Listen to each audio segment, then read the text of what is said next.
I'm Rob. And I'm Nate. And welcome back to Rob and Nate Recorder Podcast.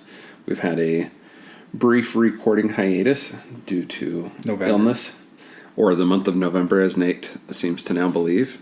Always something happens in November. Every other month, we can get together 4 times a month. That's fine.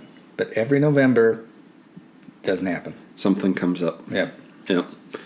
But continuing November, because of the lack of consistency in November, or for whatever combination of reasons, we don't always get together 4 times in the month of November. We tend to just do something random. And previously, Nate picked a movie for the month of November, and we've recorded about that. So it was my turn to pick. Yeah. And I waffled quite a bit on what I was going to pick. And I had quite the challenge for you.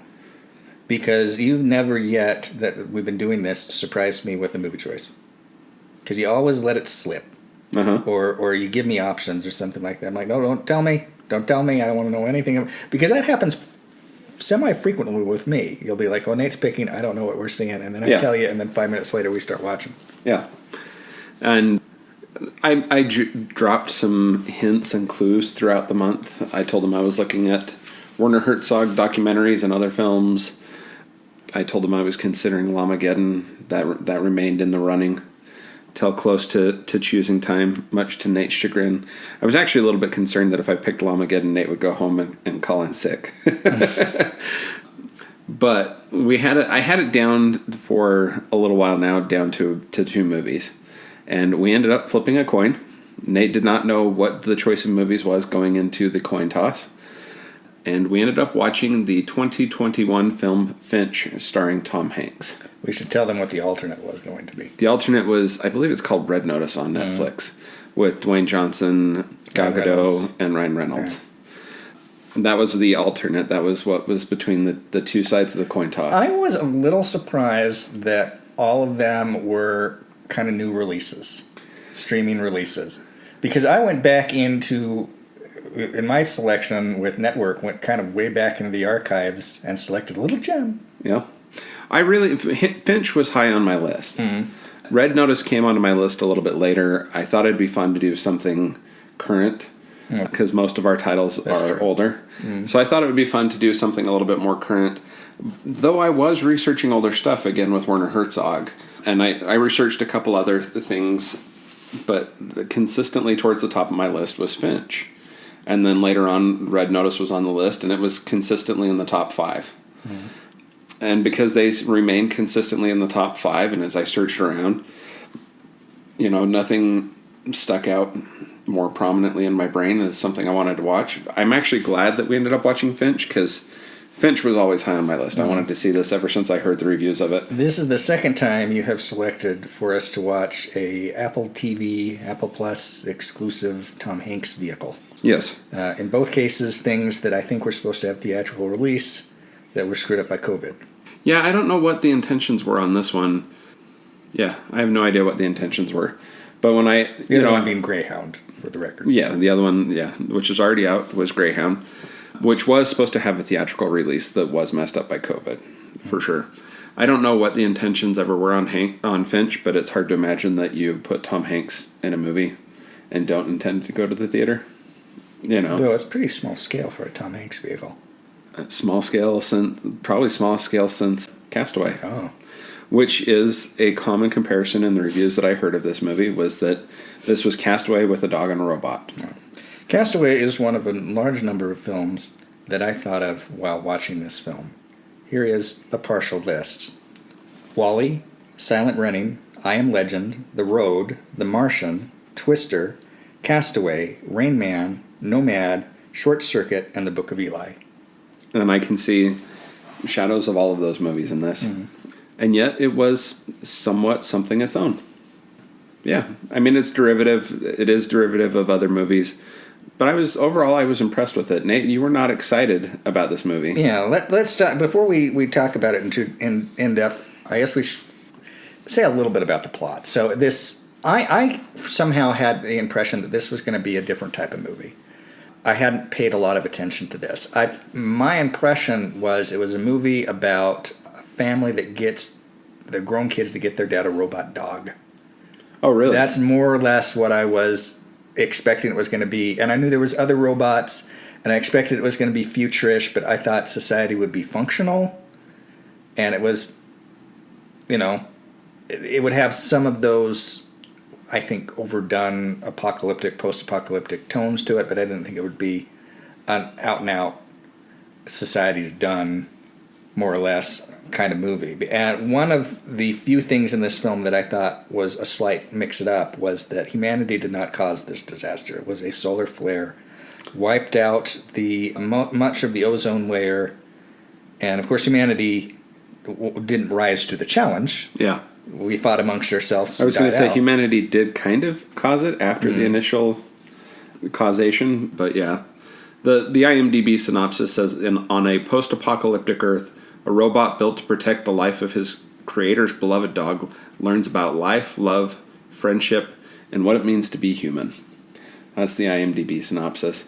So there's been a large solar flare that, as Nate said, has eliminated the much of the ozone layer. Yeah, the ozone layer. And so solar radiation is to the point that you can't be exposed to direct sunlight or you're going to burn up. And so Tom Hanks at the beginning of the film is wearing a UV protection suit and trying to scavenge food. And the movie progresses from there. It should be mentioned that this story takes place approximately 15 years after the solar flare. Mm-hmm. Which is enough time for everything to be wasteland and for most everybody to be dead. Dead. Well, and it becomes apparent as the story progresses. Tom Hanks was working, it appears, at a wind farm. Well, he was involved in some kind of robotics. Yeah. And he was in like a safe area when it happened, like probably a clean room or something like that. Oh, I got the impression that he survived because he was in a remote area when it happened. But he says the good thing I was at work, and kind of leaves it to. But he takes up shop in an underground living quarters at his work that he's kind of jury-rigged into a habitable place. Which is under it has all sorts of seals. Yeah, there's a wind farm. But I think you're right. There's certainly a wind farm, but I don't know. I don't know. I came out of the way with the impression that he is an engineer, but I thought he had something more overtly to do with robotics. Yeah. I kind of got the impression that they were using robots to maintain the wind turbines or something, and he was like the engineer that maintained the robots or something. But that's never made clear. It's never made explicit. But as the story progresses, we're introduced to Tom Hanks' dog, and he has built this robot and programmed it that its prime directives are to, after not, the original, your typical robot prime directives. Yeah, its fourth prime directive is to protect the dog, even to the extent of ignoring the previous 3 rules. Oh. So, this dog is important. It's not until much later in the film that we learn how Tom Hanks came upon the dog. It was not originally his dog. And Tom Hanks, even for most of the movie, does not want to call the dog by name because how the dog got its name is not a pleasant story. Mm. So, yeah, but Nate coming into this, because of his previous experience with Greyhound, told me he was not excited about Yeah, once you told choice. Me what it was, of the 2 that you thought, I would prefer to watch this one to Red Notice. But I was like, I don't know. So what are your thoughts now that the movie's over? Because we have not discussed this. I know. We have, quiet. As is typical, we turned on the computer, turned on the recording, and have not said much of anything to each other till now. What are your initial thoughts? So we just had Thanksgiving, and I had an early Thanksgiving with my family in Boise. And so for this Thanksgiving, I basically holed up in my apartment, and I watched movies. And one of the movies I watched for Hanksgiving was Castaway, because I thought it was kind of a funny, self-referential comment. I was alone on Thanksgiving, all isolated, so I'd watch Castaway. Movie holds up. At the end of the movie, there's that scene where Tom Hanks is back, and he drives to deliver that package with the wings on it and meets the lady who doesn't know, the backstory with him. And I Googled the lady, the red-haired lady at the end, and she's the lady that represents hope and a new future. She died of cancer in 2018. Wow. The Hope Lady is dead. In Finch, Castaway without the hope. When it comes to a movie, there's kind of two things that can make a movie work for me. One, I love to see something I haven't seen before. Or two, whatever it does, if it does it particularly well. I felt this movie was derivative. It was 60% in before I felt any emotional stakes, kind of similar to Greyhound. I didn't think it brought anything to the conversation that I hadn't seen before. Like, I thought of a dozen other movies that portions of this had been picked from and assembled. And there was some sequences that worked. I thought that the flight from the hospital, I liked that. And the final story, because Tom Hanks is telling the robot stories throughout to teach it about life and humanity, that the final story worked. That was the only thing that really worked in the movie. The robot, I was close to neutral towards. Like, I didn't hate him, but I never really liked him that much. And Tom Hanks is a solid actor. Thank goodness he was here to try to bring some weight to it. And there's some moments in which he communicates. That narrative of how he got the dog was the one emotionally effective moment in the film. But on the whole, I could leave it. I didn't think it brought anything worthwhile. I think you don't agree, though. I enjoyed it. Granted, I'm a sucker for a movie with a dog, as a strong character. I can empathize with that desire to protect and preserve your dog. If you know you're going to die, if you have the ability to build something to take care of your dog, yeah, I can understand that. There's aspects of it, where it is derivative. I felt connected to the dog. I felt connected to Tom Hanks' character. Like you said, Tom Hanks always brings, skill to the table. And so you felt connected with his character. I felt connected with his character fairly early on. And I felt for the dog, and I was curious where it was going to go. I think that the robot Jeff was intentionally not something you wanted to like until much later in the film. I think that was somewhat intentional. Some of Jeff's mistakes, I think that those were placed there to some extent as a humanizing aspect, which is also a terrible term to apply to a robot. But humans have been doing that for as long as robots have been around. Like, you have to watch his development and his growth and him learning different things. But again, because I was connected with Tom Hanks and the dog, we all knew Tom Hanks was going to die at some point in this movie. Yeah. Spoiler. I thought that they ended up putting it basically where we expected it, but slightly different than we expected it. I called it about 20 minutes before it, 15, 20 minutes. I'm like, he's going to die. I said he was going to die in the chair. He died in his bed. Yeah. And he's going to take the dog to the Golden Gate Bridge because that was the arbitrary destination that they picked because of a postcard that also has a backstory that Tom Hanks' character had. Yeah. I thought that the twist of finding a somewhat inhabitable zone was interesting. That is right out of the Book of Eli. Yeah. Where when they get to, I think, to the San Francisco area, you start seeing plant life, and that's exactly what happens in this movie. You see it it's a little bit further west. Or further east. It's west of Denver, but yeah, it's hard to tell exactly where it was because it looked like they were somewhere in Wyoming, but that doesn't align with being. Well, everything's been so smashed and everything's tundra now. Yeah. So when they were driving through Missouri, it was freaking sand dunes. Yeah. Because it starts out in St. Louis. Yeah. But again, overall, I liked this movie. It's not the strongest movie I've ever seen. Was I disappointed with it? No. Again, for whatever reason, like with Greyhound, it resonated more with me than it did with you for some reason. Mm-hmm. Can't quite put my thumb on it. Like with Greyhound, it was not... I didn't feel like it was trying to pretend to be something that it wasn't. I thought at the end, it was just really kind of piling on the schmaltz. And it's like, okay, you've been kind of bored. Now you need to feel something. And I didn't feel like that was earned, and it felt really forced to me. Well, the thing that intrigued me the most about the end was the other things that have been left at the Golden Gate Bridge. There's so many messages that have been left there. I was like, man, there's a lot more people who have survived than is implied. Yeah, but those people could have been dead for 14 years. That could have been stuff from very early in that. But then they would likely, not all of them would have It would have been more faded. Yeah, it would have been unlikely that many would have remained there in that condition.